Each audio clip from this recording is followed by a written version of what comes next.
We're getting pretty good at this. You think so? Well, we're getting better. Well, we're not getting any worse at it. Well, nobody's heard us yet, so... No confirmation. Okay, I hear what you're saying. Either Anyway, way. you're Joe. And you're Steve. That's true. And this is Shootin' the Breeze, which is our little project where we talk about ads and other articles and things from the Casco Bay Breeze newspaper, which was published from 1901 to 1917. So what's our topic for today? Affairs of the water. Oh. Or boat stuff. Oh, that sounds a little more PG. Okay, great. Let's get started.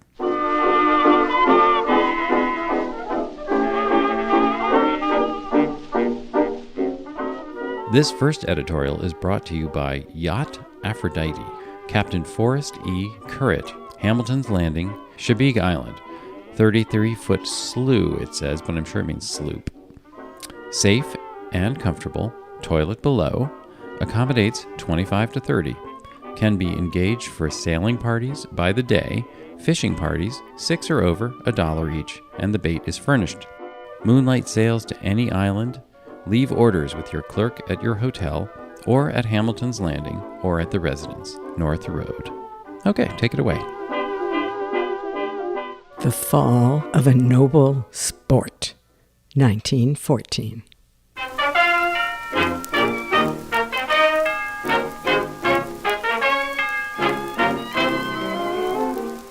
It must be a cause of ever-increasing annoyance for the yachting enthusiast to see his white-winged craft slowly being superseded by power-driven boats. It is a lamentable fact that sailing in Casco Bay is on a decline. Not only are the sailboats becoming more scarce, but also the number of motorboats is increasing steadily. Neighborhood gossip deals not so much with weather conditions in regards to sailing as it does with engine troubles. Motorboating is a highly commendable pursuit, is a most enjoyable pastime, but as a sport and a means of healthful recreation, it cannot be compared with the wet sheet and a flowing sea by even the most cold-blooded of gasoline slaves. It is to be hoped that the postponement of the International Cup races will not deal another blow at what was formerly the king of all sports. The fine sportsmanship of Mr. Cochran, the owner of the Vantee, who had his yacht built principally as a means for testing out the syndicate sloop Resolute, should invoke a sympathetic response among all lovers of yachting. There seems to have been a growing feeling of late that sailing is a sport for the rich and not for the average man. Nothing could be farther from the truth, to be sure, if by sailing one means joining an aristocratic club, investing in a splendid schooner, etc. The cost makes it out of the reach of the ordinary individual. But the true sailor is not the man who lolls in his deck chair while the hands sail his craft, but rather he who, in his little sloop or knockabout, sails from morning till night. His craft may be little and slow, her paint may be worn, her sails dingy, but every bit of her is dear to him because she is his own, and he alone has the handling of her. He is the true yachtsman, and may the time for his disappearance in these waters be long hence. Well, and with that, we have this other little announcement in the paper that basically says yacht and motorboat races will be arranged for South Harpswell, I guess I should say Hapswell, beginning at an early date. It will be probably a week before the first meeting of the club for the season. But after that, a regular schedule of races or cruises is likely to be planned. If the races are timed so as to be finished before the 4 o'clock boat leaves for the other islands, a great many can attend beside the residents of the Harpswell Neck.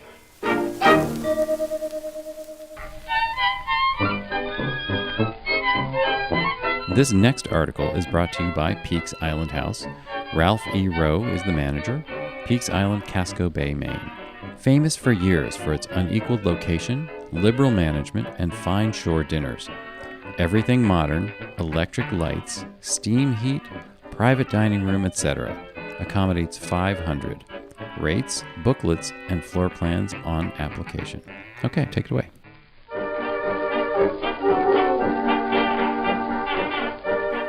Two of the most enjoyable of the many fine dances held in the Peaks Island House Hotel Ballroom this year took place last Friday and Monday nights. The former was a shirtwaist dance, at which each guest was ordered to bring a 5 or 10 cent favor to present to someone else, some of the presents being the cause of much amusement. The dance on Monday night was given in honor of the members of the Boston Yacht Club and was among the most brilliant held here this season. The club sailed in and dropped anchor in Peaks Island Roads on Monday afternoon and were promptly visited by a committee of welcome from the Portland Yacht Club. Both clubs were guests of proprietor R.E. Rowe at the dance and helped to make the affair a great success in every way.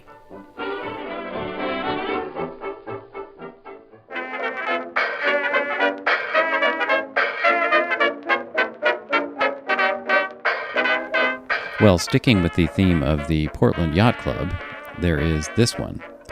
Yacht Club Out. Flagship and a dozen of Portland's finest trim sail for Casco Bay. Reception this evening on board the flagship. Many guests invited. The charm of the annual yachting cruise is an enduring one to the members of the Portland Yacht Club. And this year, the boats are manned with the spirit of enjoyment born from much anticipation of the event. The cruise will include South Harpswell and Mackerel Cove, while the New Meadows River at Cundy's Harbor is the point chosen for the races. The boats will not go beyond the limits of Casco Bay this trip. Tuesday evening, the annual reception will be given the captains and guests on board the flagship. A few days of good weather will be most highly appreciated, and it is hoped that this year, the, quote, Portland Club weather, unquote, famed for years as the nastiest obtainable in the market, will not prevail. I guess they've got a pretty rotten reputation for bringing bad weather with them. Yeah.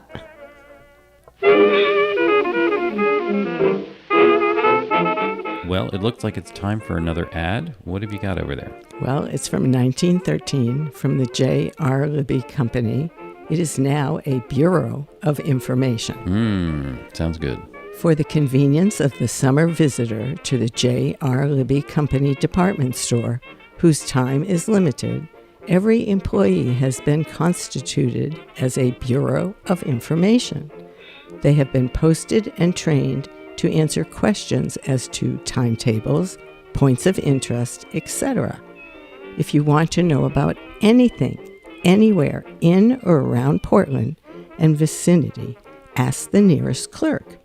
Should it so happen that the special information desired is not in that way obtainable, please call at the office for further research. What do you think they would have said about affairs of the water? Ooh, well, that is the topic. And I might have an answer for that because I have this 1914, could be called a sermon, but it's probably more like safety tips that talks about caution on boats. And here's what it says.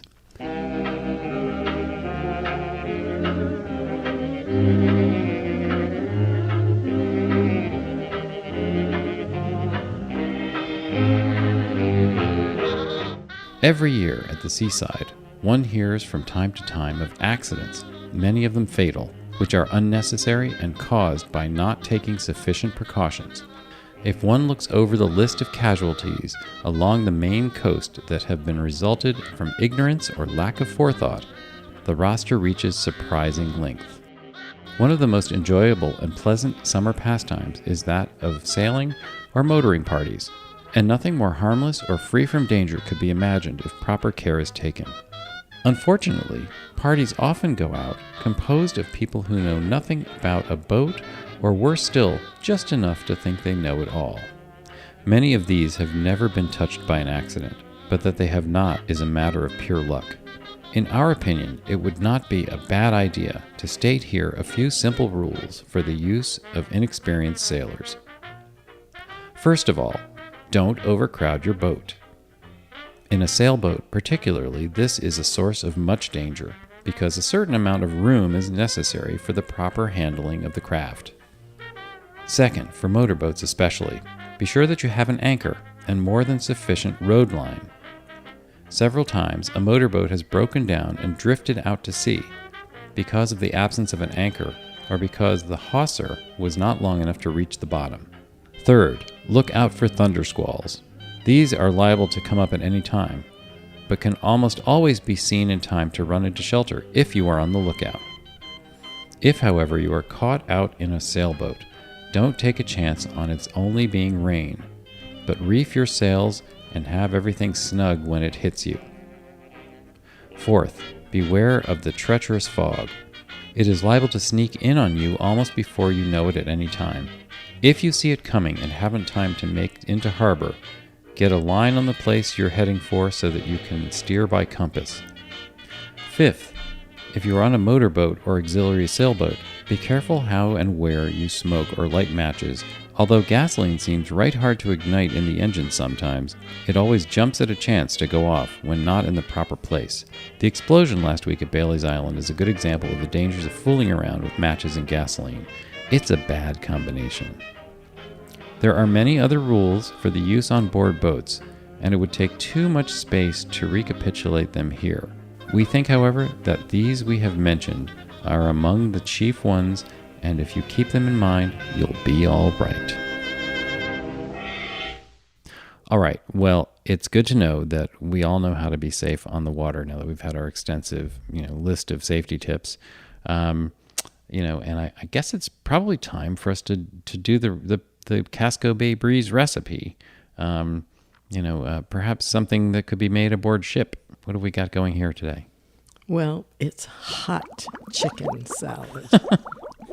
And this is Affairs of the Water episode, so that's perfect. Please tell us what hot chicken salad is. I'm afraid to ask.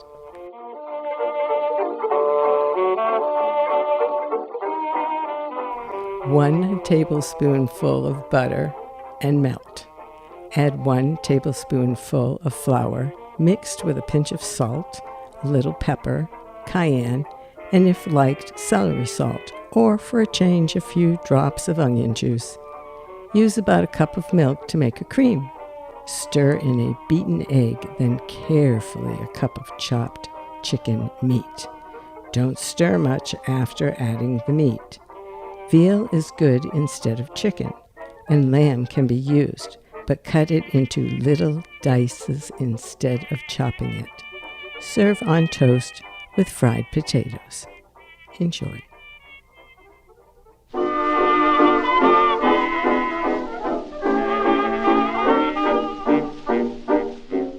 Okay, Steve, well, I think we're out of time.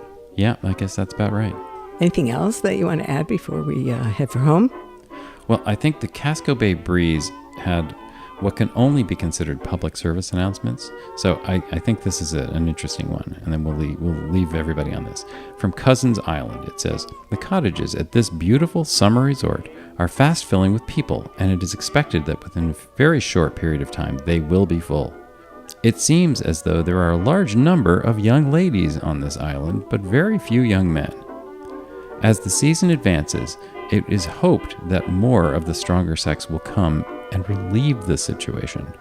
Now, how's that for a public service announcement for you? Bye for now. Bye for now, Steve.